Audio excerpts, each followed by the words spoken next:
My name is PC Kaelon Parkes. I'm 29 years old. I joined the Met Police in 2017 as a response officer, did a few years in Brixton, and then I moved to London Bridge of West Bermondsey as a safer neighbourhoods officer. And now I'm currently in outreach, which is increasing diversity within policing. Could you tell us a little bit about why people over the age of 45 or 50 might want to consider the police or working for the police as an option for them? Within our job, there is a need for them because they have life experience. Now, I can say when I joined 6 years ago and I attended a domestic violence call, I had no life experience. I never experienced it myself. I then had to turn to an older colleague who had been married, had understood certain situations, and even just the way he spoke to them and dealt with them, it was something that built trust and confidence with us. I learned from that, but that's obviously not a lived experience for me. And I think a lot of the time when an older person is being spoken to by someone their age, there's a bit of more understanding, a bit more respect. And I think that we should, as younger officers, promote that, try to get them out there as possible, because they are useful people within society. They're not to be cast aside. They're to be celebrated.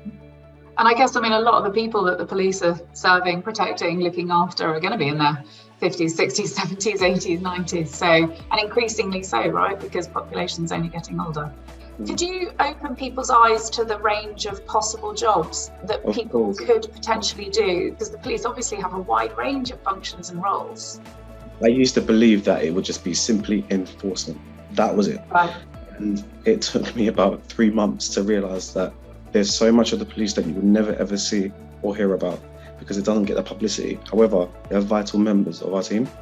Yeah. I joined doing response. However, with the age, you can apply for policing at 17 and get the offer at 18, and you can apply up to the age of 57.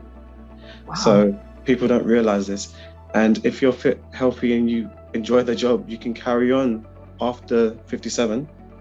And you'll receive your pension and your full salary. This is because you're at pensionable age. People should take advantage of that, to be entirely honest. When it comes to what we do, there's so many roles. For example, the enforcement side could be response. It could be a firearms officer, it could be Marines, it could be using the helicopter, it could be mounted TSG. But then there's so many roles such as a schools officer, youth engagement, interviewing simply, so case progression units, social media, officer safety training. There's IT roles. There's so many roles that people don't realise. You don't need to run. You don't need to chase suspects and jump through windows. A lot of it is very much passive. It's nice. It's relaxed. It's a controlled environment. Some of it is very office based, but it all depends on which role they're looking for.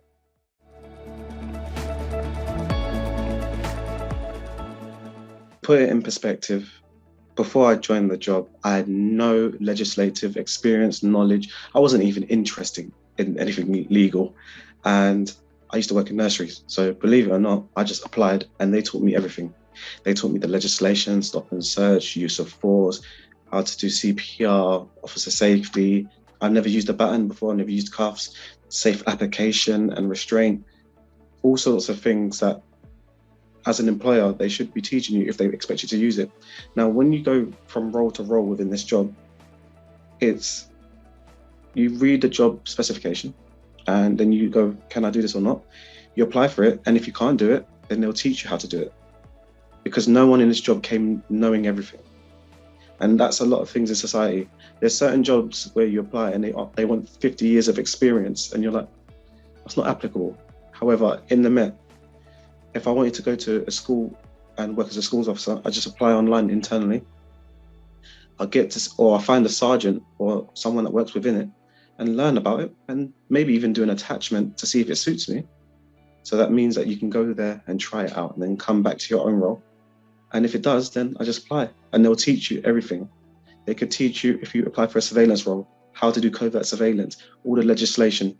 If you wanted to be a firearms officer, you can apply for firearms and you go to Gravesend and you learn how to do shooting.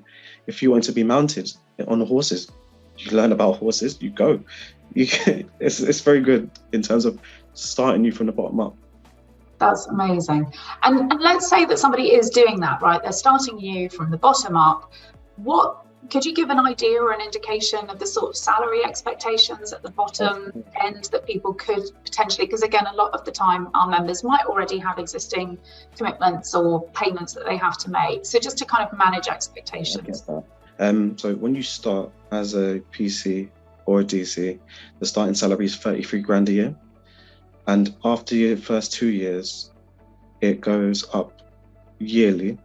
And at the top rate, you'll be receiving 43 grand.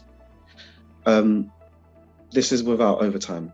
So when there is overtime, there's overtime at time and a third, there's overtime at time and a half, and on bank holidays, you get double pay.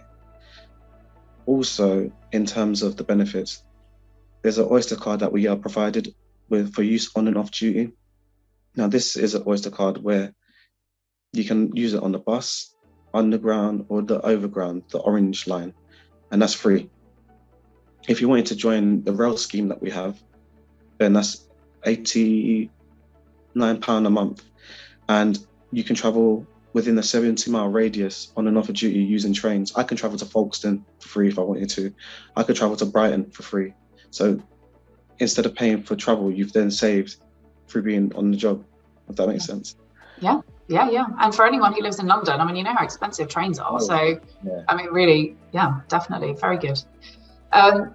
One of the other things, I mean, I have to say, those salary levels are higher than I was expecting. So I'm sure that's going to be music to a lot of people. Oh, that's not the end of it. You can do promotion. So you study for your promotion, you do your exam, you do the board process, you get up. Our salaries are online, so sergeant goes for 43 to 47, inspector it goes from 47 to 60, and it just goes up and up every time you want to move up, and that's your choice if you want to study for it, if you want to do it. Yeah, you paint a very enticing picture, Kaelon, I have to say. Can you say something about job flexibility? Because again, one of the other things that as people get a bit older, whether it's having to care for relatives, whether it's the fact they might still have teenagers to look after and might still have school holidays to contend with. Can you talk to us a little bit about what flexible work options there might be? So for us, we have so much support. For example, you can go through a staff support association. An association is an organisation which looks after you within the job. They look after your best interests and might point you in the right direction. Met Baby, which is for those who've had kids or are going through the process of having children adoption. They support them, give them flexible hours. You've got also part-time working, if you feel like part-time work is for you. And the best thing about that is you've got flexible hours, which is, I can only work these 3 days this week, but I'll make it up somewhere else.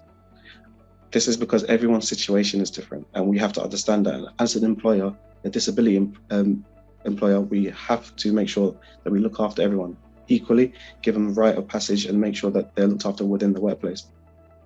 Amazing. That's absolutely incredible. Well, I mean, it does sound, you are painting a great picture. So, I mean, tell people what your experience is. What is it that you enjoy about working with the police? For me, it's quite funny because I'm autistic, and I've learned that being different isn't a bad thing. So I joined the response team. I worked in Brixton. That was amazing. Eye-opening because I never had any personal relation to Brixton. I learned about the area, about the type of crime, and then I thought, rather than enforce, I'd rather engage. And that's when it changed for me. I learned that what I prefer, so I moved. And working in London Bridge, I enjoyed so much because it was my pace, and the people knew me from victim to suspects to witnesses. They all knew me on a personal level where rather than shout, I could just speak to them, and there was a level of respect. Also, I have a personal passion for youth, so I go to a lot of schools and I teach them at Stop the Search. And I think it's better for kids to see police friendly rather than the first time is enforcing. So the job for me has allowed me to chase things that I enjoy, or learn about things that I enjoy, or find out how to use the job to support me to do those things. Yeah, just incredible. What about, I mean, I think people might be interested in wanting to learn more and wanting to talk to you, wanting to potentially ask a few questions. What are the best mechanisms, or what's the way that they can reach out and do that? So on the Metropolitan Police website, there is a part of it within the careers, within police constable, that you can find out how to contact the outreach team. That's my department. However, I will provide you with the email. There's also events that we hold. These are called Be the Change events, Be the Change You Want to See, where officers are at locations which are easily accessible by public. Train station, bus station, shopping centre, or a park. And they're there for the amount of 4 days in a row. And they speak to anyone that's interested, or even if you wanted to go and just had one question. The thing about it is we don't have that accessibility to speak to people all the time. So we have to try and be as present as possible. And we don't tell people to come to us, we go to them, because we need to be shown to be making an effort to especially engage with diverse communities, those who don't feel comfortable about speaking to us. But yeah, there's events that are constantly going on, and these are always updated. So if you miss one, you can find another. And the outreach team that I'm working for works all around London. So if you feel like you might be in Lewisham one day, you can just check on the website and go to Lewisham during these times and speak to them. No sign up required. Amazing. Well, I mean, I think that's absolutely fantastic. And I'm delighted at the picture that you're painting. And I think it's a really positive opportunity for people. I certainly know in our kind of community that as people get older, they care a lot more about things like community, social justice, benevolence, giving back, mentoring, guiding, all those sorts of things. And I don't always think that the police are on the radar of possibilities. So I think that this is a video and as a resource for people to come back and review. I think it's actually going to be really helpful for people. So I'm hugely grateful to you for giving up some time to share that with us today. Of course, I mean, for me, a bit of advice for anyone that's ever thought about it, try it before you knock it. Honestly, I had no one in my area. I'm a Jamaican. We didn't have the best relationship with policing. However, me just trying it, I've now become an advocate to say, here's a well-informed decision. If you feel like joining the police, this is what it's like. And within policing, there's something for everyone. That's what I've learned as well. You might not like engagement. You might like enforcement. You might like intelligence. There's always something. There's always something. Honestly, it's unbelievable. If only we published every single role, people would be shocked. It's incredible. And I couldn't agree more. I mean, one of the things I think that we organise at Brave Starts that certainly we don't see everywhere else is exactly what you're saying. You're not going to make a decision, or you're not going to make a good decision if you read a job description.